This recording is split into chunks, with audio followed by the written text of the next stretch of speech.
नमोस्तु आचार्य श्री।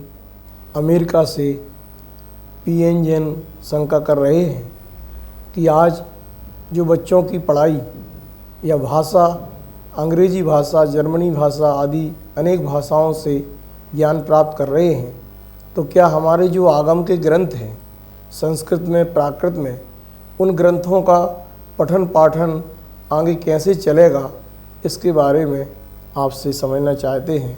आप मेरी शंका का समाधान करें। नमोस्तु आचार्य श्री। हमारे जो ग्रंथ हैं वो प्राकृत भाषा में, संस्कृत भाषा में, और अब तो हमारी जो राष्ट्रीय भाषा हिंदी भाषा है उसमें भी उसका संपादन हो चुका है। देखिए, जिस भाषा में ग्रंथ लिखा जाता है, यदि हम उस भाषा को ही अच्छी तरह से समझेंगे तो हमें अर्थ की अनुभूति भी बहुत अच्छी तरीके से होती है। यदि हम इसी को ही इंग्लिश में ट्रांसलेट कर दें या जर्मनी में, चाइनीज़ में, जापानीज़ में आदि बहुत सारी भाषाएं हैं, उनमें ट्रांसलेट कर दें, ट्रांसलेट तो हो जाएगा, लेकिन जो मूल उसका जो अर्थ है, उस भाषा का जो भाव है, वो भाव अन्य भाषा में नहीं आ पाता है। ठीक है ना।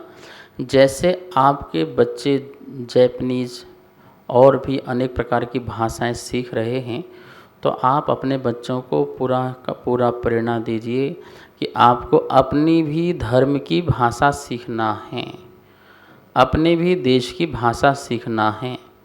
कितना दुर्भाग्य है कि हम जिस देश में पैदा हुए, जन्म लिए, उसकी ही भाषा सीखने के लिए कितने सारे कानून बनाना पड़ते हैं, कितनी प्रेरणाएं देना पड़ती हैं कि आप अपनी भाषा को कायम रखें। हम माताओं पिताओं से कहना चाहते हैं कि आप अपने बच्चों को, ठीक है, अंतर्राष्ट्रीय भाषा पढ़ाइए क्योंकि उसकी आवश्यकता है। यदि उसको व्यापार करना है या दुनिया में उसको बहुत बड़ा आदमी बनना है, तो उसके लिए उस भाषा का ज्ञान होना ज़रूरी है।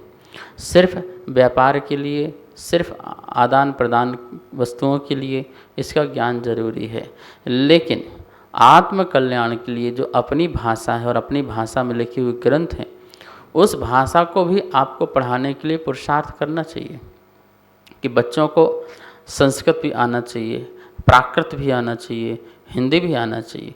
इस भाषा के बल से उसमें जो है उसकी जो प्रवृत्ति है, वो हमारी प्रवृत्ति जो है अपनी आध्यात्मिक भी होगी और अपनी संस्कृति की होगी, अपनी सभ्यता की होगी, अपने संस्कारों की होगी।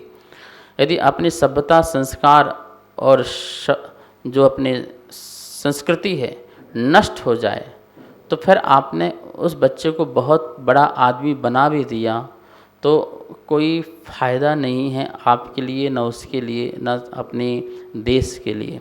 इसलिए मैं सभी माताओं पिताओं से कहना चाहूँगा कि आप खूब पढ़ाओ बच्चों को, अच्छी बात है, लेकिन अपनी भाषा पढ़ाएं जिससे आगम शास्त्रों का स्वाध्याय कर सकें। ऐसे कितने बच्चे लोग हैं जो अमेरिका आदि में रह रहे हैं लेकिन जैनिज़्म का स्वाध्याय कर रहे हैं, और वो सारी अपनी भाषा में कर रहे हैं, उनको प्राकृत आती है, संस्कृत आती है। और देखिए, विदेश में पैदा हुए हैं अन्य लोग जो हैं, वो भी संस्कृत प्राकृत सीखने के लिए कितना पुरुषार्थ करते हैं। रसिया की जो नाटालिया, जिसको आचार्य विद्यानंद महाराज ने 5 लाख का पुरस्कार अपने सोनिया गांधी के हाथ से दिलवाया था, वो नाटालिया कुंद कुंद के समस्त साहित्यों को रसियन भाषा में उसने किया, रसियन भाषा में सारे कुंद कुंद के साहित्य को किया। कितनी बड़ी बात है। और उसको हिंदी भी आती है, उसने प्राकृत भी पढ़ी है, और वहाँ की यूनिवर्सिटी में वो जैनिज़्म पढ़ाती है। तो सब लोग सीखते हैं। तो जब विदेशी लोग हमारी भाषा को सीखते हैं तो हमें तो अपनी भाषा का सीखना दायित्व है, कर्तव्य है, सीखना चाहिए और सिखाना चाहिए। आचार्य श्री नमोस्तु। PC जैन डॉक्टर जालंधर पंजाब से शंका कर रहे हैं कि परस्परोपगो जीवानाम जो तत्वार्थ सूत्र ग्रंथ में आया है, क्या इसका अर्थ यह भी है कि हम दूसरे का भला करें, दूसरे का उपकार करें, या सिर्फ एक दूसरे का जीवन में विचार भर करें, यह अर्थ है? कृपया इसके बारे में इसका रहस्य बताएं। नमोस्तु आचार्य श्री। परस्परोपग्रहो जीवा नाम, ये बहुत ही सुंदर सूत्र है और शायद इस सूत्र को पूरे विश्व में फैलाया जाए तो हर जीव एक दूसरे का उपकार करना प्रारंभ कर देगा। परस्पर में उपग्रह मतलब होता है सहयोग, सहायता, उपकार। यदि हम एक दूसरे का हेल्प करते हैं, एक दूसरे का सहयोग करते हैं सुख में दुख में, तो बहुत ही एक दूसरे से जुड़ाव पैदा होता है, लगाव पैदा होता है, वैमनस्यता दूर हो जाती है, झगड़े दूर हो जाते हैं, लड़ाइयाँ दूर हो जाती हैं। तो देखो, जब आप समाज के बीच में रहते हो, सामूहिक रूप में रहते हो, तो एक दूसरे का भला करके चलेंगे तो फिर जीवन जी पाएंगे।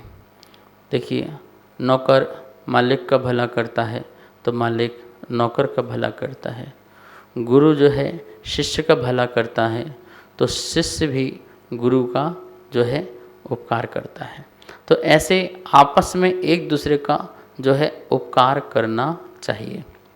महावीर स्वामी कहते हैं, यदि आप दूसरे का उपकार करने की भावना रखते हो तो आप जो हैं सुखी हो पाएंगे। दूसरों को सुख दे करके ही सुखी हो सकते हैं।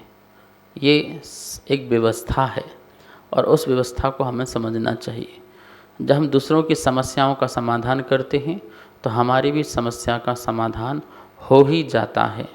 तो ऐसी भावना से हम जगत के लोगों का उपकार करें। जितनी भी आपकी शक्ति और जितनी आपकी सामर्थ्य हो, वस्तु से नहीं कर सकें तो आप अपने चिंतन से करें, अपनी प्रार्थना से करें, अपनी प्रेयर से करें।